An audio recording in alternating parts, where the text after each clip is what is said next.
Today's video is sponsored by BetterHelp.com, and I've been with them for a long time. BetterHelp is an online platform where we found that you can effectively communicate with your therapist. Now, you begin by filling out a questionnaire, and then you'll be matched with a therapist within a couple of days. And if that match isn't ideal for you, you can certainly make an adjustment there. Now, you're going to be encouraged to journal, and also they have the availability for group therapy on a wide array of topics, and I really like that. So as the need exists, go ahead and take the necessary steps to get the help that you need.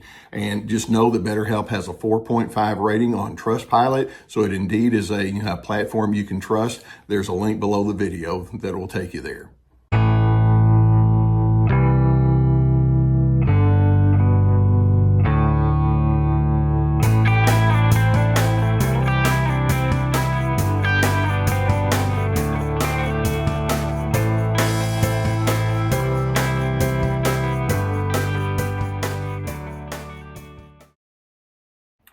There's one thing we can say with a high degree of certainty, and that is when you have an ongoing encounter with narcissists, these individuals are going to create conflict. It's what they do. They're conflicted on the inside of themselves, and therefore that's what they bring to you. I mean, when you think about it, when they've convinced themselves, I have to be in control. Well, that's a fallacy right there, but that's what they think.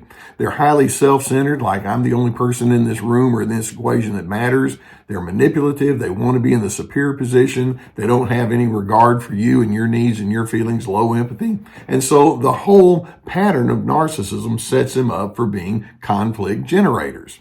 Now, and by the way, there's so many different ways that they can do it. For example, some of these individuals are so persistently critical and stubborn. Some of them have to be dominant anytime there's a decision to be made, whether it's on a small thing or a large matter with regard to plans that you have. Some of them are so opinionated and stubborn that they just run over you and your thoughts and your feelings. They're very unbending in the way that they engage with you. Some of them will flip out at the smallest little feature, and you're thinking, all I said was, pass the salt, and they get mad. I mean, I exaggerate, but you know what I'm talking about. Or sometimes they manipulate other individuals to think poorly about you. The possibilities are very broad. Now, many times when you're thinking about what to do with this person, you can just throw your hands up in futility and say to yourself, this person is relentless. This individual refuses to receive input. Should I even confront that individual? Now, my thought is, well, you don't want to just sit idly by. I do think it's necessary at times for you to take a stand for yourself. And this does involve at times for you to be confrontive with that person. The question is, how are you going to go about doing it? Because it's so common for you to get rattled and flustered by that person that you wind up getting sucked into non-productive arguments, which is exactly what they want. And so we're going to need to have a sense of deliberation. We're going to need to have a sense of self-restraint as we stand up to that narcissistic person. You don't want to be a toxic person just as they are toxic. So how does that happen? Well, before we get into some of the actual communication, you want to make sure that your head is right. And the first thing you want to ask is, why am I addressing this person and the problems that are there? Why am I addressing this person in the first place? Many times I would have people that would talk with me about standing up to a difficult person in my counseling office, and then they'd come back the next time after we discussed it, and they'd say, well, I tried to be assertive with that person, and it just didn't work. And what they would mean is I spoke up, and that individual didn't change. That person didn't see the light. They didn't say, well, let's coordinate better, and that's a good goal to have. But is that the reason that you're standing up for yourself, to make them be a different person? Because if that's the case, you're setting yourself up for a great deal of frustration and futility. So I'm hoping you can decide, well, I'm going to still stand up and I'm going to be assertive towards that narcissist. If for no other reason, then I need to hear myself do it. I need to go ahead and take a stand for myself, knowing full well that that individual may not have any appreciation for me, but I have an appreciation for myself. You don't particularly have an end agenda or an end game that says I've got to make them my new best friend. But basically, you're wanting to say, I'm going to stand up for myself because it's my way of saying there have been some things about me that are violated, that have been violated, and I want to have a sense of objectivity in the way that I present it. Then, as you go about discussing your thoughts towards that individual, you want to determine in advance you're going to apply what I call the 3 no's. No pleading, no coaxing, no convincing. As you step up and say, I've got some things that are of a concern to me, what you don't want to do is ask them loaded questions. Why is it that you always think that it's okay for you to treat me like dirt? Or, you're just a lowlife and you treat me like a lowlife, but that's because you're a miserable human being. I mean, you can say those kind of things and they're not going to think, oh, well, I guess I'm busted, aren't I? They're not going to think that way. Instead, they're just going to keep coming after you. So maintain a sense of steadiness. It's not your job to convince or persuade, and determine that you're going to maintain a sense of civility. That's hard. It's unnatural. And yet, what we don't want to do is allow the narcissist in their unhealthiness to establish your pace. Instead, speak with steady resolve. Explain your concerns. For example, you might say something like, I was hoping for something better than, I was hoping for treatment that was better than what you gave me. Or I know that you have very strong opinions, but the bottom line is I have opinions too that make sense, and I'd like to go ahead and stand upon that. Or I choose not to crumble under your insults. That doesn't work for me, or your plans that you have are not consistent with my plans. In other words, say it and notice my tone of voice. There can be a calmness and a firmness, but without having to be just really tense and uptight in your tone of voice, because that is an invitation for them to come after you. Now, having said that, go ahead and brace yourself anyway for some blowback, because these individuals don't like being out of control. And when you say, well, I want to be my own person, they interpret that as you trying to control them. And see, this goes back to the mindset. No, I'm not trying to control you. I'm trying to stand up for my decency. And I'm an advocate for myself, and that's what I'm going to do. So drop any shock when they become contrarian. It's what they are. It's what they do. It's why you're in the mess that you are with them anyway. And refuse to take their bait when they want to come back at you with the coulda, woulda, shouldas and all the debating and all like that.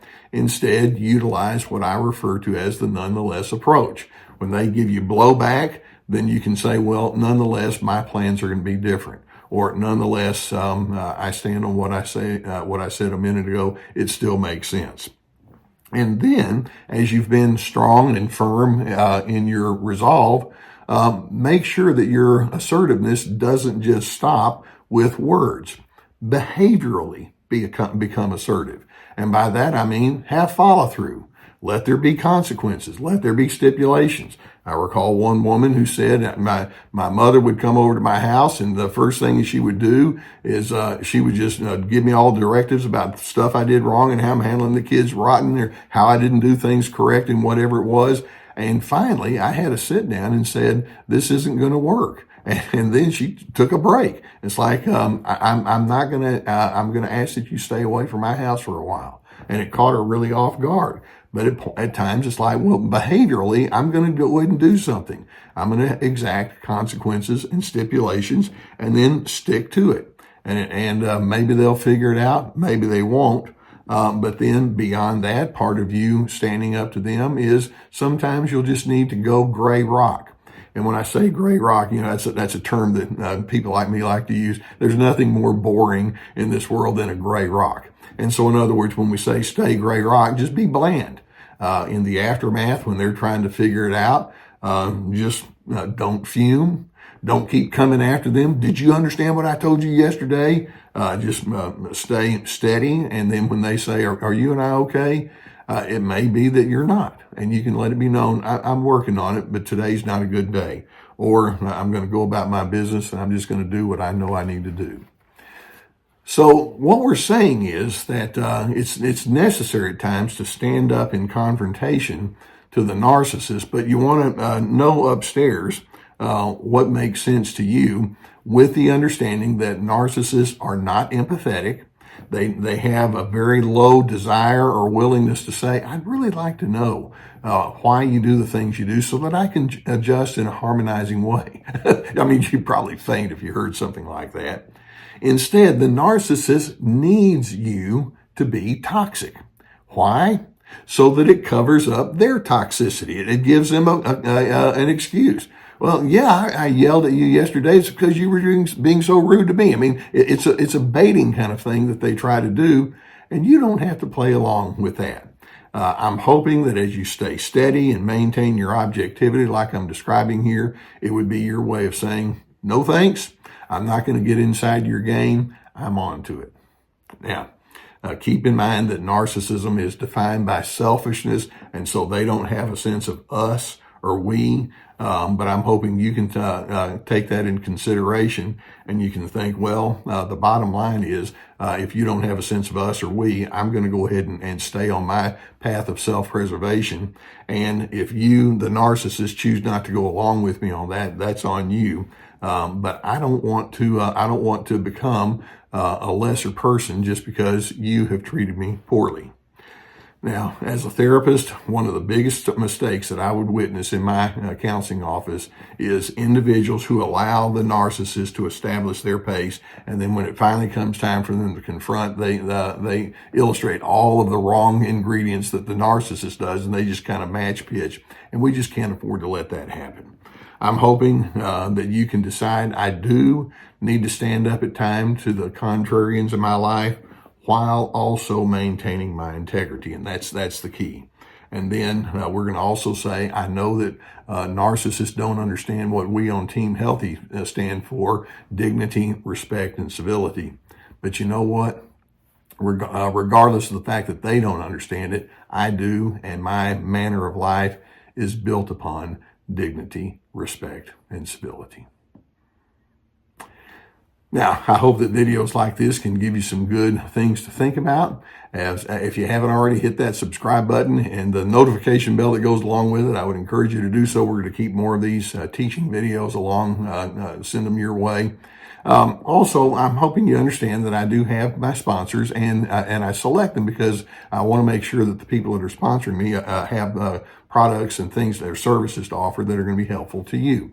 One of my sponsors is BetterHelp.com. I've been with them for a long time. They're an online therapy resource. There's a whole team of licensed professional therapists. There's a link below, and as the need is there, I'd encourage you to go through that and get the assistance that you would need. You know, I'm a big believer in therapy. I mean, I spent my whole career doing that. Also, if you go to my website, you'll find that I have lots of resources that are there. I stay busy working on courses, which the courses, I have at least 25 teaching videos and handouts. We have courses on anger and boundaries and finding yourself and healthy relationships. We also have webinars on a broad array of topics. Those are 90-minute PowerPoint presentations. I have lots of articles that I've written. And then, of course, I have my book. So go to the website and check all that stuff out. I think you'll find some things that could be quite helpful for you there. I hope so. I appreciate you letting me be on your journey. Okay, narcissists virtually guaranteed are going to do some things. They're going to rile up your emotions. I understand that.